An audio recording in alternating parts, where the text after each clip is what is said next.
Bienvenidos a Personajes de nuestra historia, un espacio donde recordamos la vida de aquellos hombres y mujeres que han dejado una huella imborrable en el mundo. Hoy, viajaremos a los días de un hombre que gobernó México durante más de 30 años, impulsando la modernización de un país dividido, pero dejando un rastro de controversia y contradicciones. Acompáñanos mientras descubrimos la historia de Porfirio Díaz, un líder tan complejo como su tiempo. Su nombre, José de la Cruz Porfirio Díaz Mori, nació el 15 de septiembre de 1830 en Oaxaca. Proveniente de una familia humilde, quedó huérfano de padre a los 3 años. Su madre fue una mujer indígena, que lo crió con valores de trabajo y perseverancia.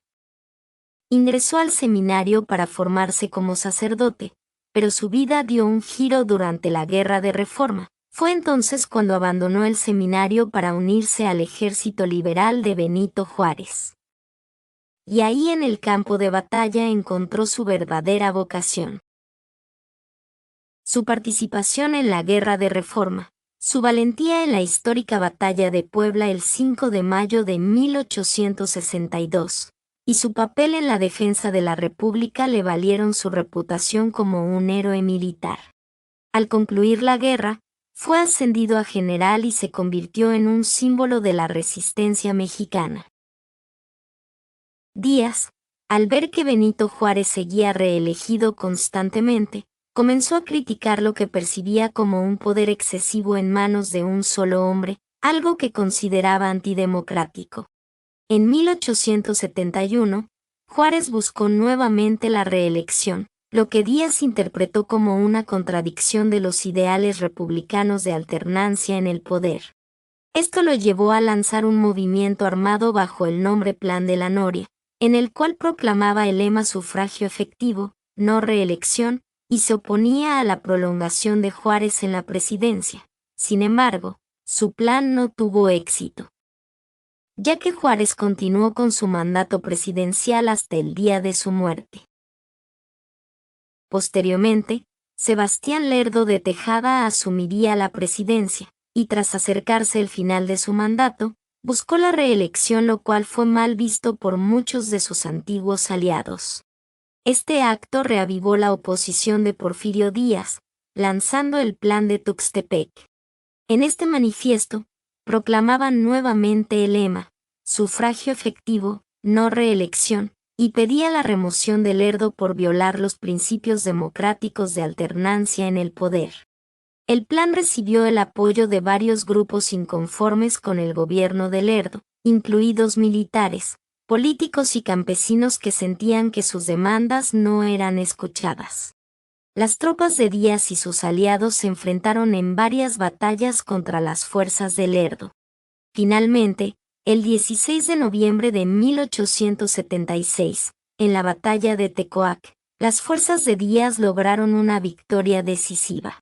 Lerdo se dio cuenta de que su posición era insostenible, y para evitar más derramamiento de sangre, optó por abandonar la presidencia y exiliarse en Nueva York. Con la salida de Lerdo, Porfirio Díaz entró triunfante a la Ciudad de México en el año 1876 y se declaró presidente provisional. Después de organizar unas nuevas elecciones, asumió la presidencia de manera formal, iniciando su primer periodo presidencial de 4 años, tal como lo marcaba en ese entonces la Constitución de 1857. Y así, en 1880, terminando su primer mandato presidencial, Porfirio Díaz entregó el poder a su aliado y amigo Manuel González. Durante los siguientes 4 años, observó de manera externa el desarrollo del gobierno de González, quien enfrentó problemas de corrupción y controversias económicas, las cuales generaron descontento en la población.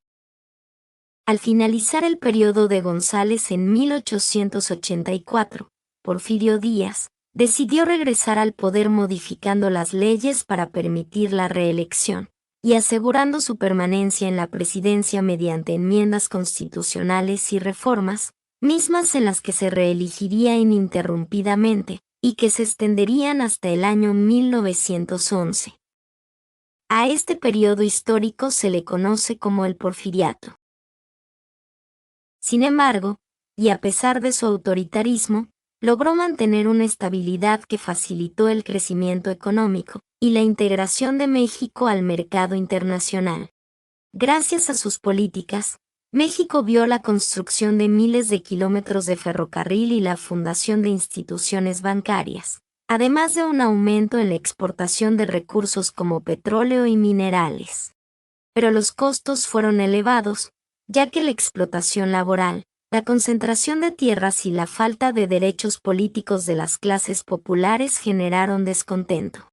La censura y represión eran comunes, y Díaz permitía elecciones solo como una formalidad, manteniendo siempre el control sobre los resultados. En el año 1908, Porfirio Díaz concedió una entrevista, en la que decía que México estaba listo para la democracia y que él estaba dispuesto a retirarse del poder para permitir elecciones libres. Estas declaraciones causaron gran expectativa, ya que, después de décadas de un régimen autoritario, todo parecía indicar que estaba dispuesto a abrir la puerta a una auténtica alternancia democrática. Sin embargo, cuando Francisco I. Madero surgió como un candidato opositor y comenzó a ganar apoyo popular, cambió de postura. En lugar de permitir elecciones libres, ordenó el encarcelamiento de Madero para impedir su participación en las elecciones de 1910, y, de esta manera, se proclamó ganador en una reelección que muchos consideraron fraudulenta. Ante esta situación, Madero logró escapar y publicó el Plan de San Luis, en el que convocaba al pueblo a levantarse en armas el 20 de noviembre de 1910. Este llamado marcó el inicio de la Revolución Mexicana, que buscaba poner fin al porfiriato. En respuesta, Porfirio Díaz recurrió a tácticas represivas para intentar sofocar el levantamiento revolucionario, pero la resistencia se extendió rápidamente. En mayo de 1911, se vio obligado a renunciar y partió al exilio en Francia, marcando el fin de su gobierno y dejando a México en una era de transformaciones. Finalmente pasó sus últimos años en París, donde murió el 2 de julio de 1915 a los 84 años. Su legado es complejo y polémico. Fue sin duda un líder que llevó a México hacia la modernización, pero lo hizo a costa de libertad y derechos de muchos mexicanos.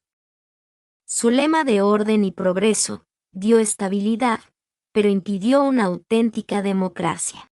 Su régimen dejó a México en una profunda crisis social, y las desigualdades sembradas durante su gobierno fueron el combustible de la Revolución Mexicana. Aún hoy, la figura de Porfirio Díaz es tema de debate.